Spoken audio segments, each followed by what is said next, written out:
திராவிட முன்னேற்ற கழகத்தினுடைய மூத்த ஆளுமை தந்தை பெரியார், பேரறிஞர் அண்ணா, முத்தமிழறிஞர் கலைஞர் ஆகியோரோடு அரசியல் செய்த மூத்த ஆளுமையாக இருக்கக்கூடிய திருச்சி செல்வேந்திரன் அவர்களுடைய புதல்வர், திராவிட முன்னேற்ற கழக மாநில கலை இலக்கிய பகுத்தறிவு பேரவை துணை செயலாளர், இளம் மின்னலாக இருக்கக்கூடிய திருச்சி எழில்மாறன் செல்வேந்திரன் அவர்களை நமது தமிழ் காவேரி சேனலுக்காக ஒரு மாலை பொழுதிலே சந்தித்திருக்கிறோம். ஐயா வணக்கம். வணக்கம்.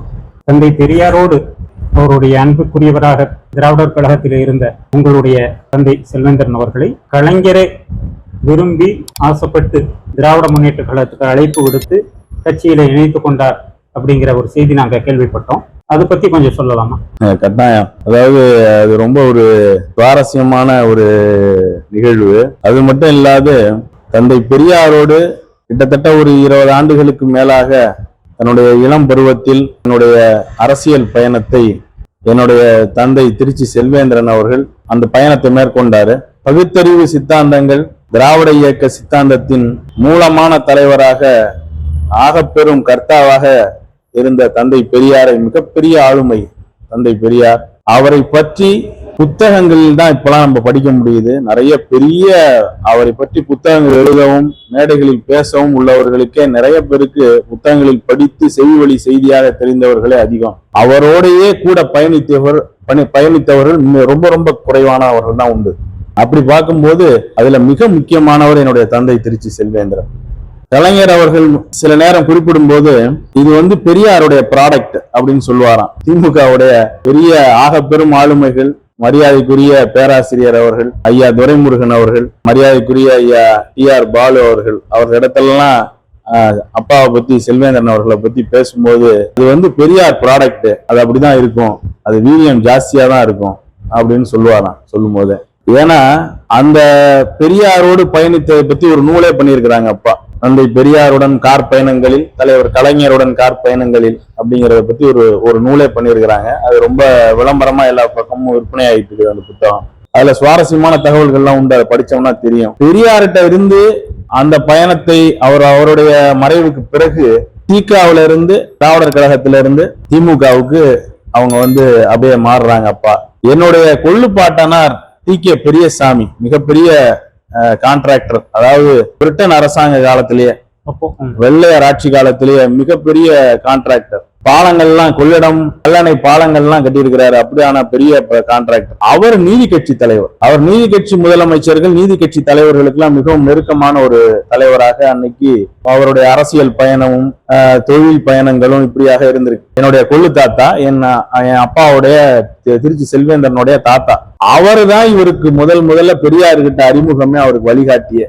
பிறகு என்னுடைய தாத்தா டி.கே.பி. நீலமேகம், என் அப்பாவுடைய அப்பா, அவர் 1949 பேரறிஞர் பெருந்தகை அண்ணா திமுகவை ஆரம்பிக்கும் போது உறையூர் பகுதியின் அமைப்பாளராக இருக்கிறாங்க, ஒருங்கிணைப்பாளராக. ஆக எங்களுடைய திராவிட இயக்க பயணம் என்பது நூற்றாண்டுகளை கடந்துருச்சு. நெடிய பயணம், மிக நீண்ட நெடிய பயணம். அது நூற்றாண்டுகளை கடந்துருச்சு. அதாவது நீதி கட்சி, நம்மளுடைய திராவிட இயக்கங்களுக்கெல்லாம் தாய் இயக்கமான நீதி கட்சியில் துவங்கி இன்னைக்கு திராவிட முன்னேற்ற கழகத்தின் அதிநவீன அரசியல் பயணம் வரைக்குமே நாங்க திராவிட இயக்கத்திலே இருந்து பயணிச்சுட்டு இருக்கிறோம். 100 ஆண்டுகளாக திராவிட இயக்க தடத்தை விட்டு தடம் மாறாமலேயே பயணிக்கிறோம். பெரியார்ட்ட இருந்தாங்க, அடுத்து கலைஞர்கிட்ட வந்துட்டாங்க அப்பா. இவ்வளவுதான் எங்களுடைய அரசியல் பயணம். அதுல இருந்து தடம் மாறவே இல்லை எப்பவுமே. அந்த ஒரு பிரியமாக கூட அதன் மேல் வைத்திருக்கின்ற ஒரு அபிப்பிராயம், ஒரு பெரிய ஒரு மரியாதை, அப்படி கூட கலைஞருக்கு இந்த மாண்புமிகு முன்னாள் முதல்வர் முத்தமிழறிஞர் கலைஞருக்கு அந்த ஒரு பிரியம் கூட இருந்திருக்கலாம் அப்பா மேல. அது மட்டும் இல்லாம ஒரு திராவிடர் கழகத்துல அன்னைய காலகட்டத்துல ஒரு கசப்பான அனுபவம், அதுல இருந்து வெளியே வர்றாங்க. வெளியே வரும்போது அப்போ பத்திரிகைகள் எல்லாம் பாத்தீங்கன்னா சுவாரஸ்யமான செய்திகள், டாக் ஆஃப் த டவுன் சொல்லுவோம்ல. இப்போ அதாவது மீடியாவில் அப்படியே இன்னைக்கு ஹாட்டா என்னென்ன வருது, இன்னைக்கு செய்திகள் வருதோ அது அன்னைக்கு பேசப்பட்டது. அப்போ அப்பாவை பத்தி சிபி சக்கரவர்த்தி மடியில் விழுந்த புறா அப்படின்னு அப்பா பேசினாங்க, எழுதினாங்க. அதுக்கு தலைவர் கலைஞர் சொல்றாரு, தன் தசையை அறுத்து கொடுக்கவும் தயங்க மாட்டான் கருணாநிதி அப்படின்னு பதில் சொல்றாரு. அது மாதிரி நான் தலைவர் கலைஞர் மடியில் சிபி சக்கரவர்த்தி மடியில் விழுந்த புறா போல நான் விழுந்திருக்கேன் அப்படின்னு சொல்றாங்க. அதுக்கு தலைவர் கலைஞர் பதில், தன் தசையை அறுத்து கொடுக்கவும் தயங்க மாட்டான் கருணாநிதி, அப்படின்னு சொல்றாங்க. ஆக தலைவர் கலைஞர் தீக்காவில் திராவிடர் கழகத்தில் அப்பா மிகப்பெரிய பேச்சாளராக கள போராளியாக இருக்கும் போதே கலைஞர் பார்த்து வியந்து பிரியப்பட்டு அன்பு பாராட்டி அளவலாகுகிற நிகழ்வுகள்லாம் நிறைய நடந்திருக்கு. அதன் தொடர்ச்சியாகவே இங்க ஒரு சின்ன நெருடல் வரும்போது அப்படியே திமுகவுக்கு கலைஞர் அப்பா அப்படியே எடுத்துக்கிறாங்க. இப்படி ஒரு பழம் நழுவி பால்ல விழுந்த மாதிரி அப்படி நடந்த நிகழ்வு தான் இது. ஒன்னும் கட்சி இயக்கம் விட்டு மாறுதோ, கட்சி விட்டு மாறி போகவோ அப்படிலாம் எதுவுமே நடக்கல. தீக்காவில் பயணம் செய்து கொண்டிருக்கிற போதே, தந்தை பெரியாருக்கு பிறகு திராவிடர் கழகத்தில் பயணம் செய்கிற போதே திருச்சி செல்வேந்திரன் அப்பா கலைஞருடைய மிகப்பெரிய அபிமானி. அதுதான் வரலாறு, அது எல்லாருக்கும் தெரியும். அதனால அப்படி இருந்த ஒரு சூழ்நிலை அப்படியாக அவரு திமுகவுக்குள் கிட்டத்தட்ட 50 ஆண்டுகள் பயணம் செஞ்சாச்சு திமுகவுலையும் அப்படின்னு. நான் ஒரு 20 ஆண்டுகளுக்கு மேல இப்போ 25 ஆண்டுகள் கிட்ட நான் பயணம் பண்ணிருக்கேன். திராவிடர் கழகத்திலும் திமுக கழகத்திலும் உச்சமான ஆளுமையாக உங்களுடைய தந்தை இருக்கிறார். ஆனாலும் கூட திருச்சி மற்ற தமிழகத்தில பல்வேறு இடங்கள்ல ஒரு பேச்சு இருக்கு. கலைஞர் அவர்கள் செல்வேந்திரன் அவர்களை மிகவும் நேசித்தும் கூட அவருக்கு தகுதியான ஒரு சிறப்பான பதவி ஏதும் கொடுக்கவில்லை, கலைஞர் அவரை சிறப்புக்குரியவராக அடையாளம் காட்டவில்லை என்பதாக ஒரு கருத்து பரவலா இருக்கு. கேள்விக்காக நீங்கள் வருத்தப்பட வேண்டாம். இது பற்றி உங்களுடைய பதிலை? இல்ல, இதுல வருத்தம் ஒண்ணுமே இல்ல. இது ஒரு நல்ல கேள்வி. இது எல்லா இடத்துலயும் இது ஒரு பரவலாக ஒரு சிலருடைய எங்களுடைய அனுதாபிகளுடைய ஆதங்கம், இல்ல எங்களுக்கு ஒரு சிலர் பிடிக்காதவங்களுடைய விமர்சனமா கூட இருக்கும். இது இந்த மாதிரி இந்த செய்தி உலா வருது. இதை பத்தி நான் ரொம்ப சின்னதா ஒரு விளக்கம் கொடுத்துட்றேன். திருச்சி செல்வேந்திரனை தலைவர் கலைஞர் எந்த இடத்துல வச்சிருந்தாரு அப்படிங்கிறதுக்கு சில அடையாளங்கள். அவர் பாராளுமன்ற உறுப்பினராகவோ, சட்டமன்ற உறுப்பினராகவோ, மாநில அமைச்சராகவோ, மத்திய அமைச்சராகவோ, இப்படி அந்த பவர் செக்டார் பதவிகளுக்கு அப்படி அவர் வரல, அவருக்கு ஏன் கொடுக்கப்படல, அவர் ஏன் அதுக்கு வரல அப்படின்னா, தலைவர் நிறைய வாய்ப்புகளை ஆஃபர் பண்ணார். எங்களை போல குடும்பத்தாருக்கு நெருக்கமா உள்ளவங்களுக்கு தெரியும், ஆஃபர் பண்ணாங்க. அது அவருடைய இடத்துக்கு ஏற்புடையதாக இல்லை. அதுதான் உண்மை. அவருடைய சூழ்நிலைக்கு அது ஏற்புடையதாக இல்லை. ஏன்னா அவர் பெரியார் இடத்திலிருந்து பயின்று வந்தவர், பெரியார் இடத்திலிருந்து எளிமையாகவே வாழ்க்கை நடத்தி எளிமையாகவே இருந்தார். அடுத்த கட்டமாக கலைஞர் அவருக்கு கொடுத்திருந்த இடம் என்பது இந்த பாராளுமன்ற உறுப்பினர், சட்டமன்ற உறுப்பினர், 5 ஆண்டுகள் முடிந்து போகிற மாநில அமைச்சர், மத்திய அமைச்சர் பதவி போன்ற ஒரு இடம் கிடையாது.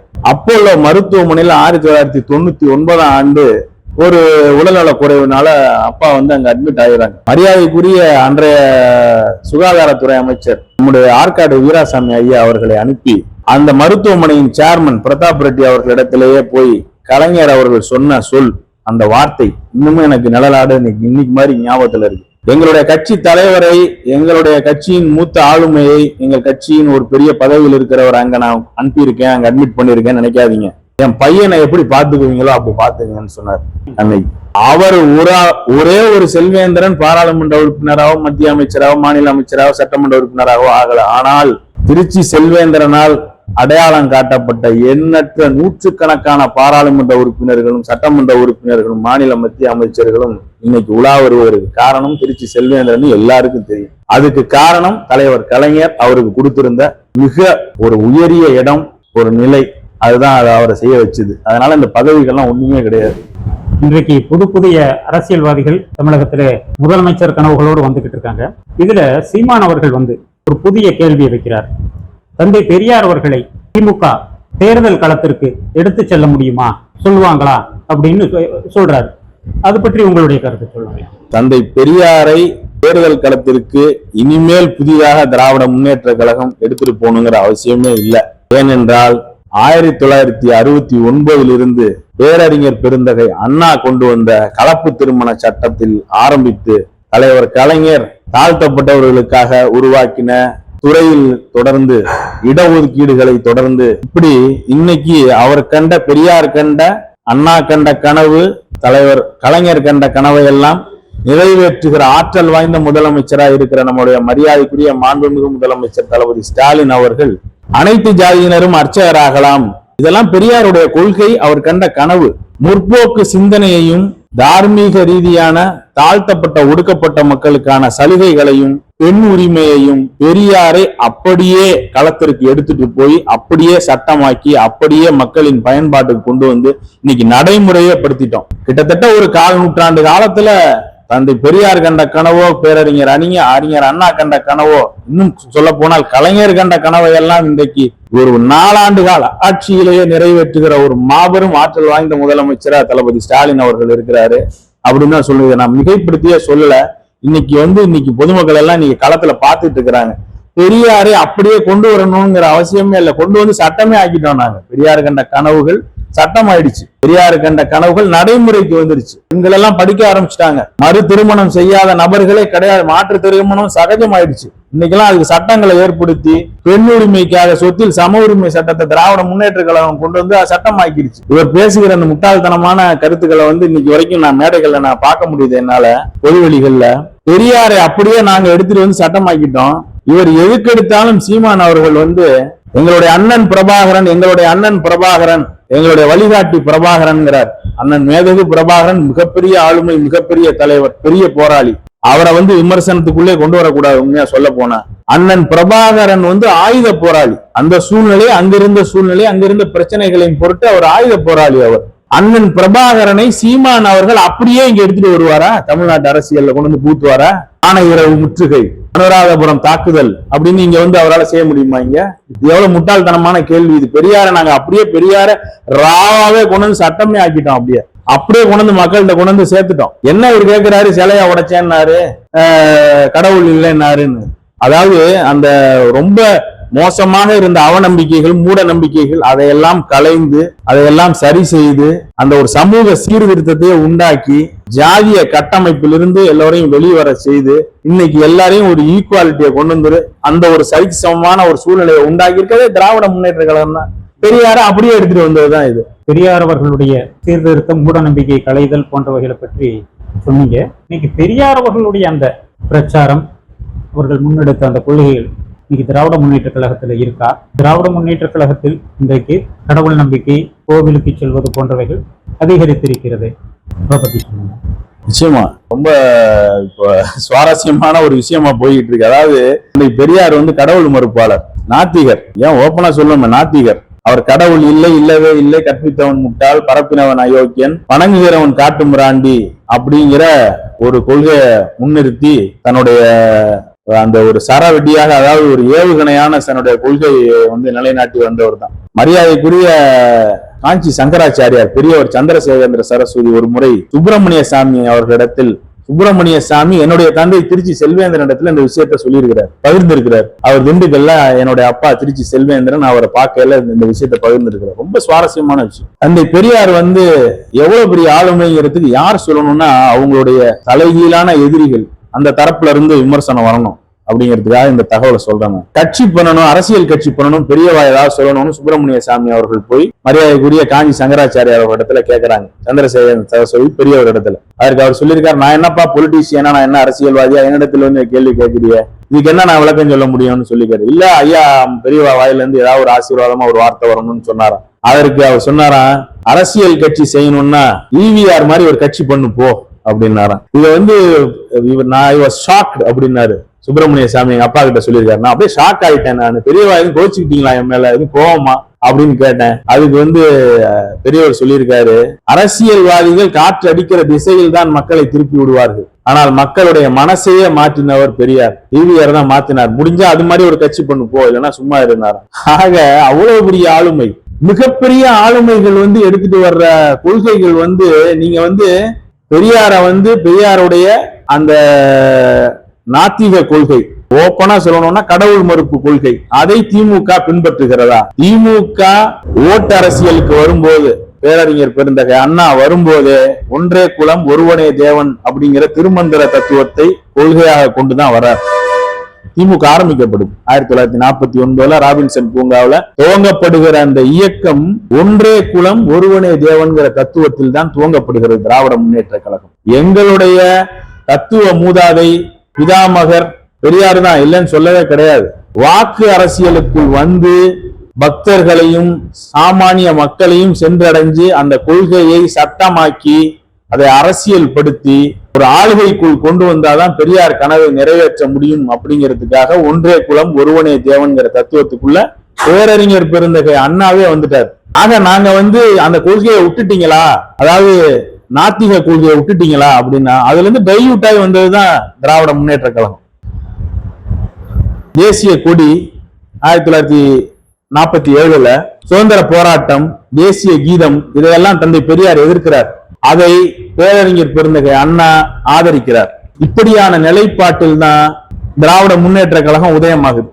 ஆக எல்லா மக்களையும் ஒன்று சேர்த்து, அதாவது ஒரு மிகப்பெரிய தத்துவத்தை, ஒரு பெரிய எதிர்ப்பு வாதத்தை அப்படியே உண்டாக்கணும், அதை உடைக்கணுங்கிறதுக்காக பெரியார் கொண்டு வந்த அந்த மிகப்பெரிய பிரம்மாஸ்திரம் தான் அந்த கடவுளே இல்லை அப்படிங்கிற ஒரு பிரம்மாஸ்திரம். நாங்க மக்களுக்குள்ள வந்துட்டோம். மக்கள் மனம் புண்படாத வகையில் அப்படியே எங்களுடைய ஆட்சி, எங்களுடைய நிர்வாகம் போயிட்டு இருக்கு. எல்லாரையும் அனுசரித்து தான் ஒரு நிர்வாகமோ ஒரு ஆட்சியோ நடக்க முடியும். திமுக அதை விட்டு விலகிருச்சா அப்படின்னா எந்த காலத்திலும் விலகாது. எதுல இருந்து விலகாதுன்னா, எங்களால் எந்த காலத்திலும் மூட நம்பிக்கைகளை ஒத்துக்கவே முடியாது. அதுவே பெரியார் கொள்கை தானே, அது மூட நம்பிக்கைகளை ஒத்துக்க முடியாது. அவ்வளவுதான். வேற யார் மனதும் புண்படாம நாங்க பண்ணிட்டு இருக்கோம்.